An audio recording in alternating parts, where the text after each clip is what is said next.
Hey everybody, Alonzo here with Gulf Coast Smoke. Today, I'm super excited to let you guys know that we're gonna try our version of the steak cake. So the other day, a bunch of people on my Facebook group were posting in there a video of a guy that put a steak together, made it into like a cake, topped it with some mashed potatoes as the icing, made some roses with bacon, put some garnish on there, and it looked absolutely amazing. My son's excited for this video already. You guys usually hear him in the end, but today he's starting off rowdy. So hopefully this is really cool. I can promise you we're super duper excited to make it, and I just can't wait. Again, real fast, I do want to give full credit to Max the Meat Guy. This is the video that he actually put out there, and this is the one that people were sending over to me, and this is where we're getting our inspiration from today. So I do want you guys to come in. I want to show you the cuts of steak that we're working with today. So full disclaimer, I was on a very short time frame for this meat that I could get my hands on. Yesterday, I had so many people sending me this video. A lot of people were texting me and saying, dude, you got to try this. And I'm not going to lie, I played it off like, no way, there's no way I'm going to try that. And secretly, I'm running all over town trying to find the perfect steaks for this. So come on in, I want to show you what we're working with, and I want to show you how we're going to do this today. All right, so we're working with 3 cuts of steaks today. So our bottom layer and our thickest layer is going to be a ribeye that actually was bone in, but I cut the bone out because we do want to be able to slice all the way through this meat cake. Our second layer is going to be some New York strips that I got. Now, these are really thin. Again, I was on a really tight schedule. So I'm actually going to stack these on top of each other as the middle layer. Then for the top layer, Filet Mignon. Nice little perfect round shape that we're going to put right up top.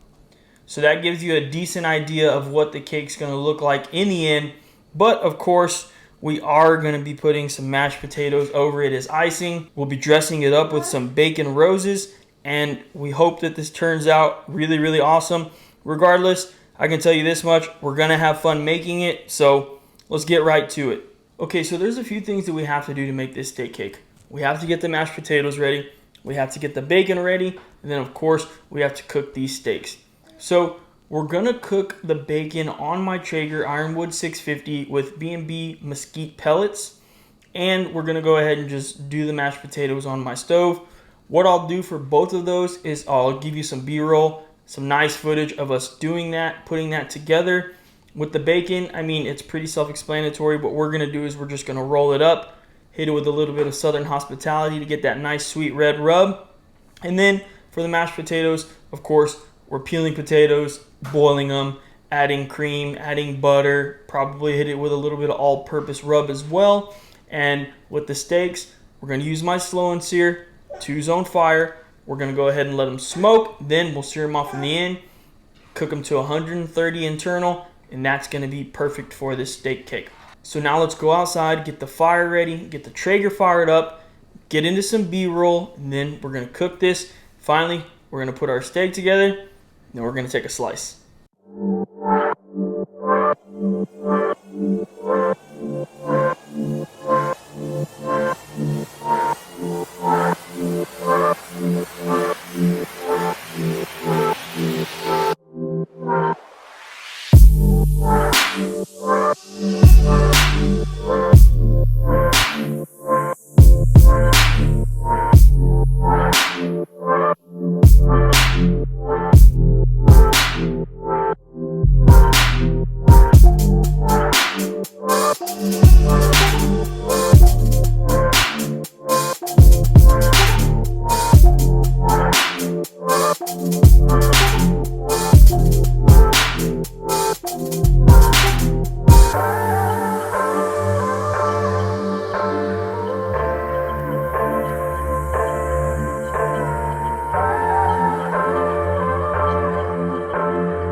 Okay, so now it's time to get these steaks seasoned up. And what we're going to use today is Chupacabra steak rub. Once we're done with that, we're going to take these straight outside and we're going to cook these on my Weber kettle. I told you guys earlier, we're going to use my slow and steer attachment so we can get that 2-zone fire. We're going to start these indirect, and then We'll finish them off direct to get a nice sear and make sure that we pull them at 130 degrees internal for a nice medium rare steak. That's the way we like to eat it around here. So let's go ahead and get these seasoned up, head straight out to the Weber kettle, and get these steaks finished up.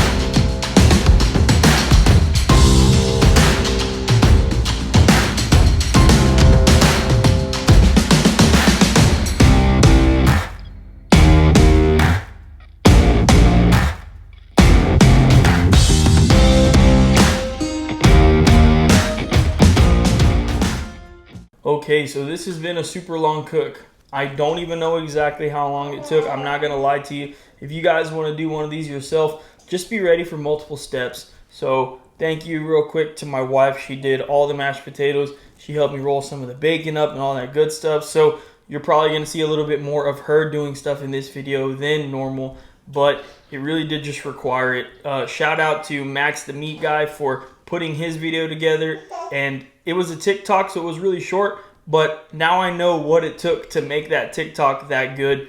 You know, getting the mashed potatoes, the bacon, and the steak already, trying to do it at the right time so things turn out good. And then on top of that, we still don't know if this one's going to turn out exactly the way we wanted it to. So let's just get right into it. Enough of me talking. I want you guys to come on in. We're going to put our steak cake together. Then, of course, we got to take a slice.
What about that? I mean, crazy. Really fun experience, to say the least. Hard, for sure. I'm not very good at icing cakes or anything like that, so you saw my wife come in and help me every once in a while with icing this, with the icing. You know, it was the mashed potatoes. Overall, again, very fun, but tedious. I was doing a bunch of different things today in order to make this happen.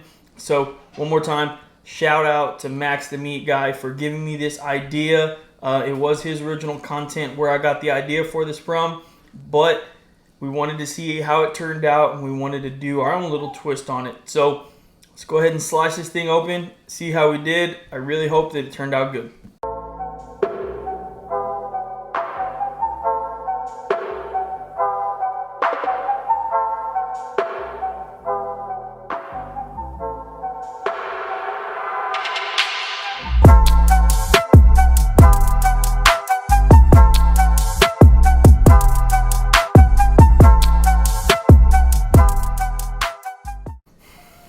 Okay, time to take a bite.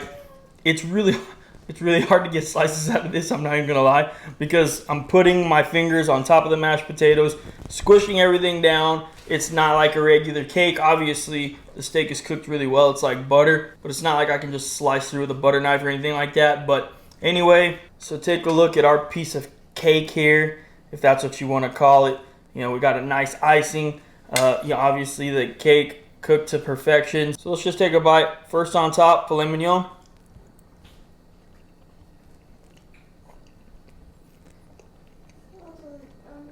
Steak is cooked perfectly. It's like butter. That's so good. Man, I'm not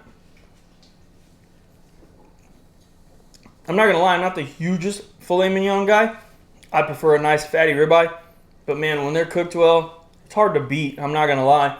It's a nice change up as well. You know, a leaner cut, but if you get something with a nice marbling in there, it's got a great flavor. But I'm hungry, so let's move right onto this New York strip.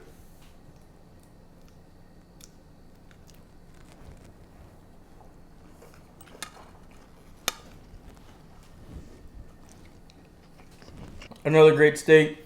New York strip has a great flavor to it. So all of this is just choice. Nothing too incredible, but it was still very good, especially with the time that I had to grab all this stuff. I literally got all the meat within a couple hours and was ready to rock and roll.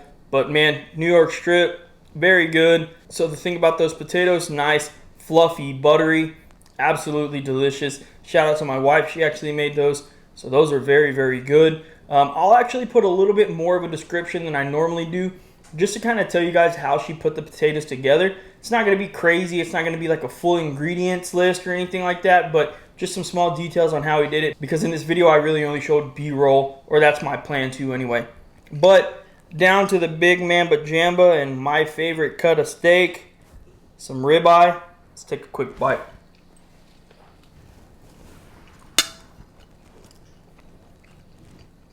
My personal opinion, that is the best of the three that I had today. So because it was thicker, I was able to get much more of a sear on that, and I'm gonna show you guys that in the B-roll. At least that's my plan too. So hopefully we got some great footage there. But this, man, the flavor from that char that we got from that direct heat on that B&B lump charcoal, I mean, it's unbeaten. We couldn't even get that on the other two steaks just because unfortunately they were a little thinner. But overall, what a fun cook. Another stressful cook. I'm not even gonna lie to you. We're running everywhere. We're like, dude, we have to get this right. I mean, imagine if I would have got all this stuff, all this meat, had my wife make potatoes and everything, and then I cooked them, overcooked them or something. So, you know, we do this for fun, and that's why we're going to continue doing it. But we do also want to put out good videos for you guys. So sometimes we do get a little stressed out, not gonna lie, but it's no big deal or anything like that. We still do love what we're doing. So thank you guys so much for tuning in.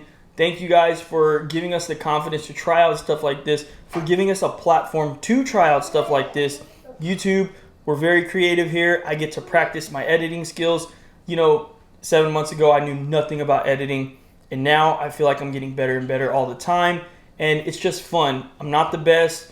I don't want to be the best. And that applies to everything, even with the editing. But you guys are giving us a chance to grow and to learn, and we appreciate that. So, as always, I appreciate you guys tuning into this video. Thanks. I'll see you on the next one.